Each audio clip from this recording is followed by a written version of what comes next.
See, my viewers, I know we are not much, oh, but why are we not engaging in the comments? I'll use this opportunity to drag all of you again. Most of you will see me in real life and tell me, oh, I actually resonated with what you said in the other video. Yes, this one, that one, that you give me your feedback. Some of you even give me your feedback in WhatsApp DM. Thank you. Oh, I'm encouraged. At least you're paying attention and you're listening, but I'm not that encouraged. Tell me what you think in the comments. Abi, we should start mentioning names. Let's not do that. Let's not do that. Okay? Tell me what you think about this one in the comments. Make I not drag you.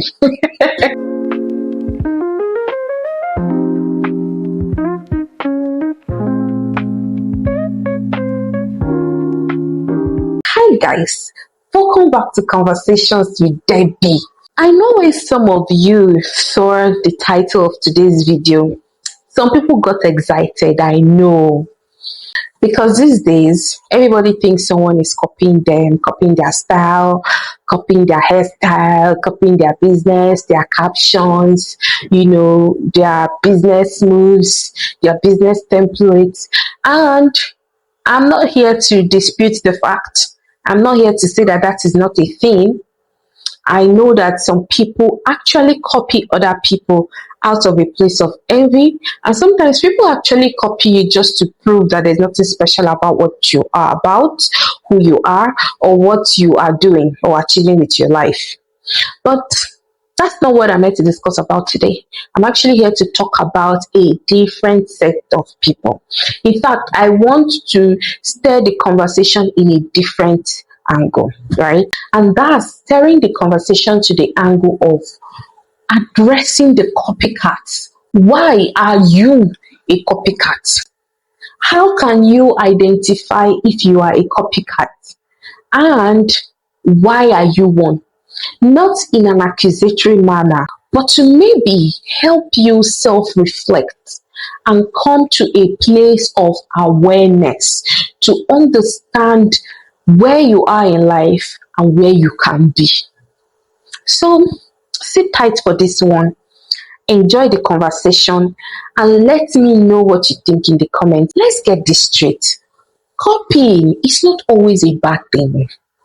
Nobody knew everything from birth. We learn by watching others, drawing inspiration from them, borrowing a leaf of wisdom from them, borrowing their courage to try something we've always wanted to do. That is how most growth occurs. In fact, there is hardly any authentic idea in this world. Someone adopted it from somewhere, or maybe improved on it and made it better, and then someone else started copying it.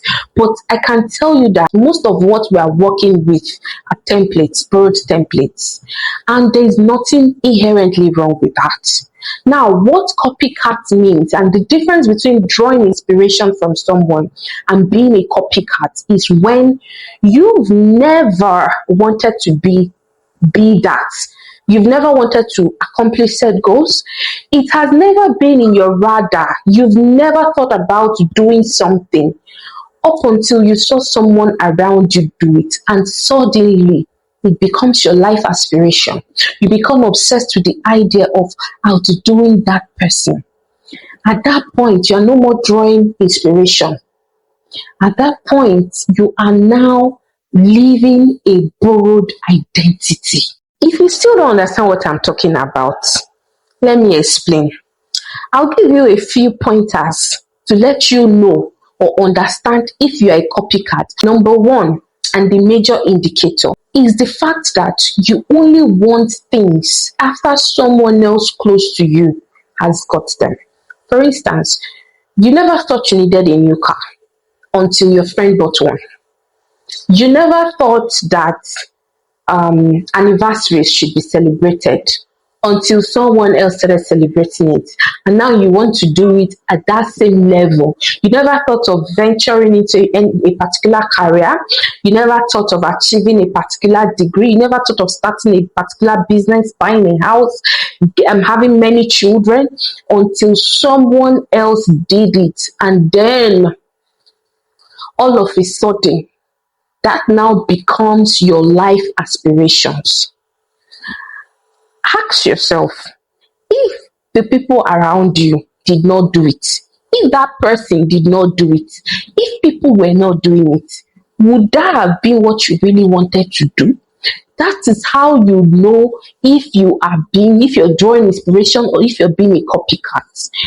Now, like I said, drawing inspiration from someone is different from being a copycat. Drawing inspiration in this instance is that you've always wanted to pursue a set degree, right? But you've never really thought it was possible based on the circumstances that you find yourself in. And then you see someone in similar circumstance achieve that. And then it makes you, it encourages you and inspires you to say, okay, since we are similar, if this person can do this, I can do this too. That's drawing inspiration. That's not being a copycat. Have you noticed that most people in society no longer have a mind of their own? Pay attention to the trends. It's just as though everyone is waiting for one popular voice to take a stand and then everybody tilts towards that direction. Something will happen and people might be murmuring a different opinion. But once the popular person says something, everybody tilts. People don't even react to their conscience, they don't even react to their values, they don't react to their standards, they react based on what is popular to say, what is popular to do. And what that indicates and what that is a pointer of is that as a people, we are beginning to lose touch of ourselves. We are beginning to lose touch of our individual thinking. We are beginning to lose touch or forget our innate ability to be able to reason things and form independent opinions. And let me tell you why people become copycats. It's because they haven't met themselves. They've not defined who they are. They don't have an identity. They don't have personal values. They don't have their own vision. They don't have their own purpose. They don't have a direction that their life is going. Actually, at every point you meet them, they are trying to echo what they feel is acceptable and approved by whoever it is that is calling the shots in their lives at that moment. The reason why people become copycats is because they have not taken a moment to meet themselves. I made a video about this in another episode titled You Need to Meet Yourself Again. And if you've not seen that video, I genuinely think that you need to go back and watch that video. Here's the thing, we can live communally without thinking collectively. The whole idea of life is variety. And how does variety emanate? Variety emanates from authenticity. Living communally and thinking collectively are not the same thing. We were designed to live communally. We were not designed to think collectively. We were designed for community, not for conformity. We can reason together. We can discuss. We can challenge each other. And that's where this variety comes in. And that is the spice of life. We can reason together. We must not collectively think together. That is why they say, and that's why the old saying goes like, we agree, we disagree to agree. People are no longer making choices that are unique to them, are unique to their purposes, that actually aligned to their life vision. But people are now making choices out of, trying to outdo other people. People rush into marriage because everybody around them is getting married, only to rush out of those marriages the way they rushed into those marriages. People make luxury purchases, relocate, obtain degrees just out of the fear of being left behind. Not because they really need those things, but because of the fear of missing out. It's more like we are a giant simulation People are just waiting for the next person to do something so they can do it. Ask yourself, when last did you actually do something you wanted to do? Not because you were scared that somebody will do it first before you, so you need to quickly do it so they don't outdo you. But because you really wanted to do that and because it's aligned with your life vision and the direction that you want your life to go. And can I tell you something?